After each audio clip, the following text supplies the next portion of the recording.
Government has not recovered a single cent from dishonest public servants doing business with the state. This emerged during a response by former Public Service and Administration Minister Senzo Mchunu in Parliament before he was redeployed as Water and Sanitation Minister. Law enforcement agencies are now assisting the Public Service and Administration Department to identify culprits of corruption. For more on this, we're joined by Salomon Hoogenraad-Vermaak, who's the department's Chief Director of Public Administration, Ethics, Integrity and Disciplinary Technical Assistance Unit. Thank you so much, Salomon, for making time. Geez, what a long title, right? But a great responsibility that you have. Why is government struggling with recovering this money from these dodgy officials that are doing business with the state? Good afternoon, Clement. No, government is not really struggling. It's just that it's a process that one has to follow. It started in 2016 with an amendment to the public service regulations, and then there was a regulation adopted, 13C, to prohibit public servants from conducting business with the state. So in 2019 only, through a presidential proclamation, Section 8 came into effect of the Public Administration Management Act to prohibit public administration officials, also the advisors to the ministers, from conducting business with the state. So in the beginning, there was a lot of work around setting up structures and processes to have a database against which one can then measure to see whether there's individuals in the public service and administration conducting business with the state or not. So this process, it was established, but the DPSA were only then able to look at monitoring and evaluation.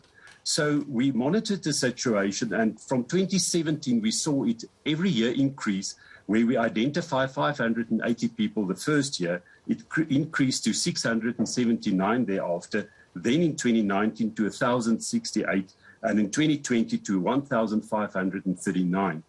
So that required then action from the DPSA side to actually start to get to grips with this. So the same year, the Public Administration, Ethics, Integrity, Disciplinary Technical Assistance Unit was created. And then in July 2020, Minister Mchunu set up a meeting with the Minister for Justice and the Minister of Police and the DGs to meet to curb this scourge. So a multi-departmental team was then established and an action plan drafted, and then the three entities worked together to address this situation. Now, 1,539 cases were then provided to the SAPS to investigate. And from those cases, SAPS then established that only 579 cases has merit. And that is actually because some of them were counted as hits and not really per individual, but some employees were not no longer in the service of the department, or they were never in the service of departments. And then also some of the employees were listed as conducting business with the state, but they were not actually conducting business with the state. Yeah. Either they were employed as officials that's in an official capacity or not.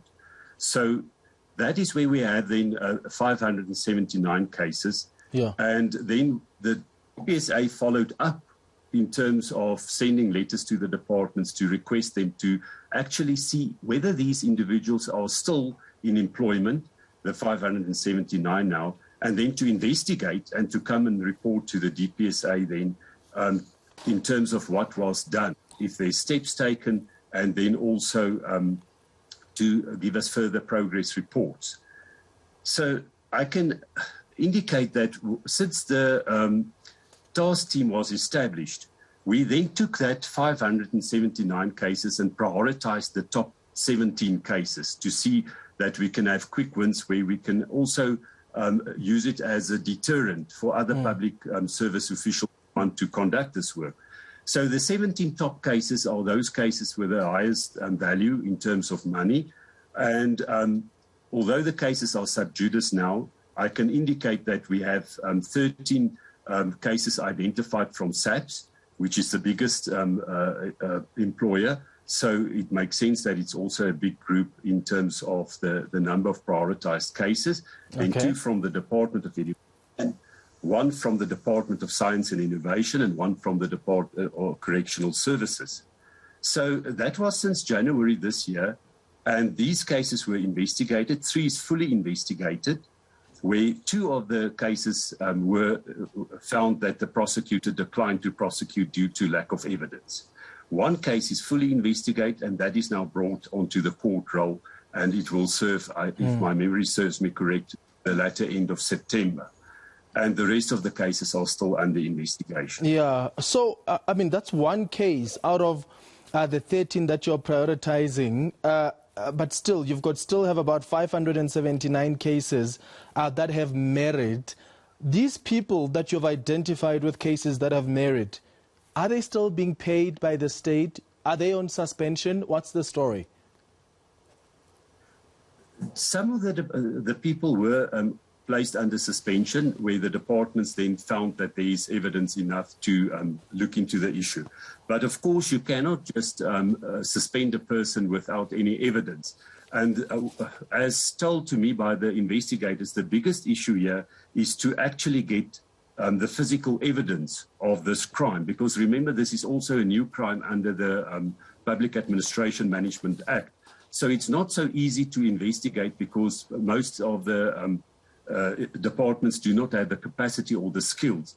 And that's why this unit in the DPSA also then intervened and had training sessions with the ethics officers and investigators to support them.